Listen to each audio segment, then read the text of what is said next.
So this is a barbed wire fence, and it's something that you don't really see utilized too much in fantasy or in terrain. And that makes sense. It's the kind of thing that's locked into a certain period of humanity. If you're playing in an ancient fantasy setting, they're probably not going to have barbed wire fences. And if you're playing in a futuristic sci-fi setting, you might have barbed wire, but it ain't gonna look like this. But barbed wire fences have been on my mind lately. I've spent the last couple months writing this big fantasy adventure in this new world I've created. And the town that this takes place in has a barbed wire fence called the Huskgate that wraps around the whole town.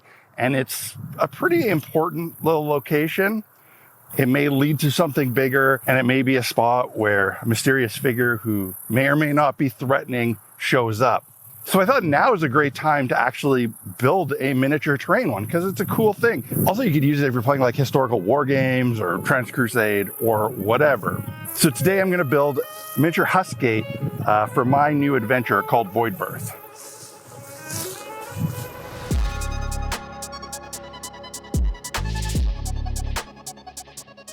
I knew that I'd use some 1/4-inch balsa wood for the fence posts. That was the easy part, but I had to figure out the base, and that would be more challenging than you might expect. I had some air dry clay on hand that I could use to make the mounds of muddy earth, but it needed some sort of substrate. Some wide strips of wood could have worked well, something like wide popsicle sticks or tongue depressors, but I didn't have any. I did have some small pieces of thin MDF though, so I cut some 3/4-inch wide strips with my tiny table saw. This isn't my first rodeo, and I knew, I really knew as I was applying the air dry clay that this would not end well. I mean, first of all, clay takes ages to dry.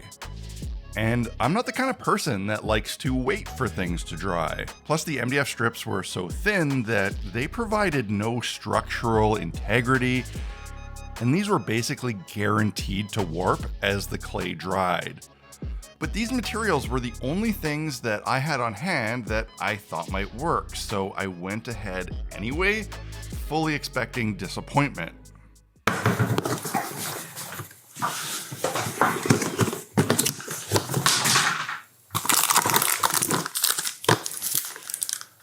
Let's talk about air bake polymer clay.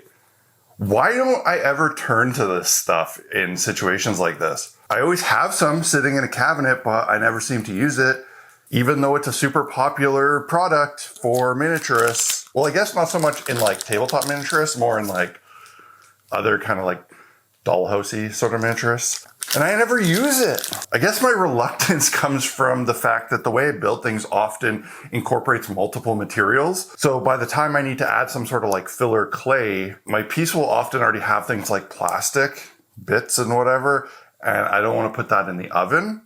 Also, I think early on in my like terrain building days, I had some bad experience with this stuff and trying to paint it. And that's because back then I used to just rattle can primer everything, and this stuff does not react well to aerosol primers. You want to use acrylic paints. I gotta use it more. I gotta try it. So, hey, while I'm waiting for that destined to fail air dry clay, why don't I try using some of this?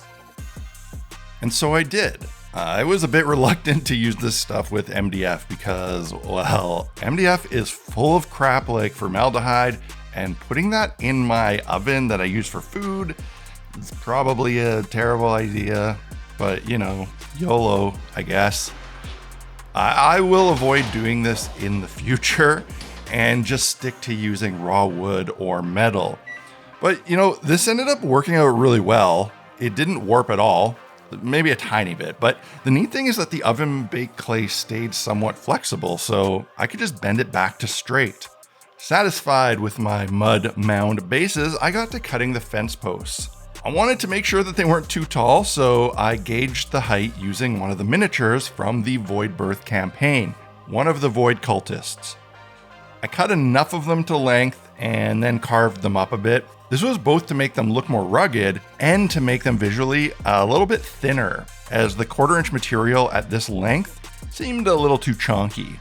They got glued in place right into the little slots that I made with the balsa wood before baking the clay, and everything was hunky-dory.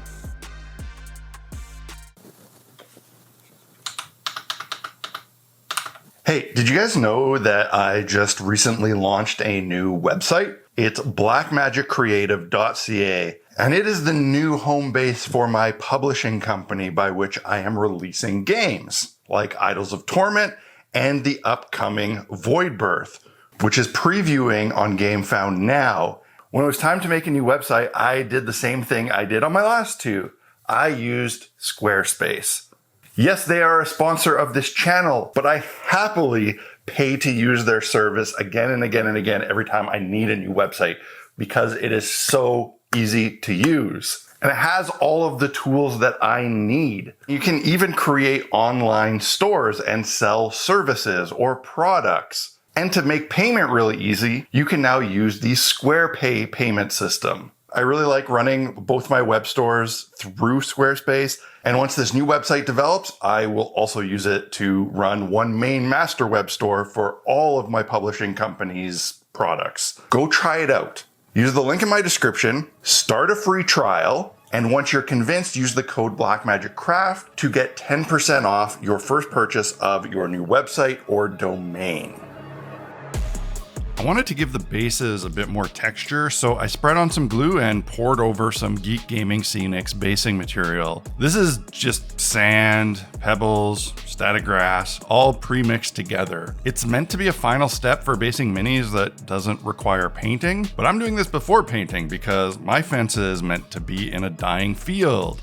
And I just wanted a little bit of texture, not any actual greenery. By the way, if you're wondering how the air dry clay ones turned out once they had actually dried,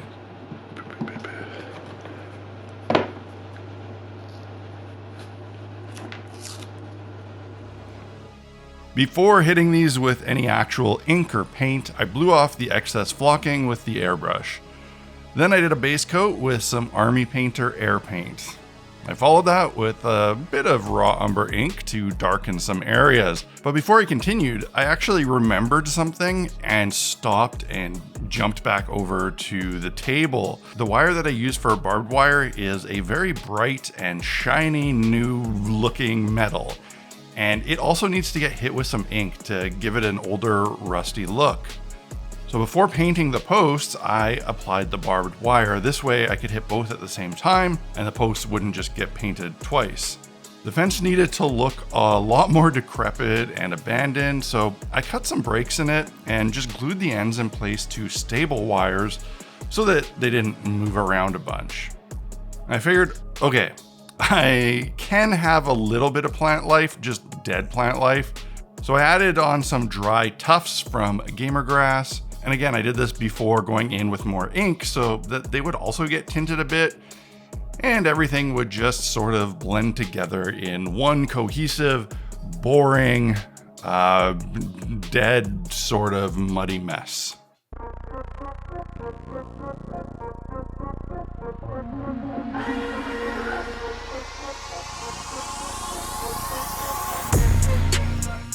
This was a fun little project, and the end result fits the setting for Voidbirth really well. Despite being small and relatively simple, it still presented a lot of problem-solving challenges and opportunity to try new things and learn along the way. I know I'm going to be a lot less reluctant to use oven-baked clay in the future, that's for sure. So I hope you found this video inspiring and you enjoyed watching it. The preview for Voidbirth, my original Morkborg compatible adventure, is previewing on GameFound now. Go check it out. There's going to be a really cool hardcover book, a bunch of minis, including these ones, a full soundtrack that I composed for the setting, as well as other goodies and fun stuff. And if you follow the campaign before pledging, you'll actually get a free physical gift with your pledge. Link will be in the description, or you can get to it through blackmagiccreative.ca. That's it for this one. Thanks for watching. I'll see you again next time. Cheers.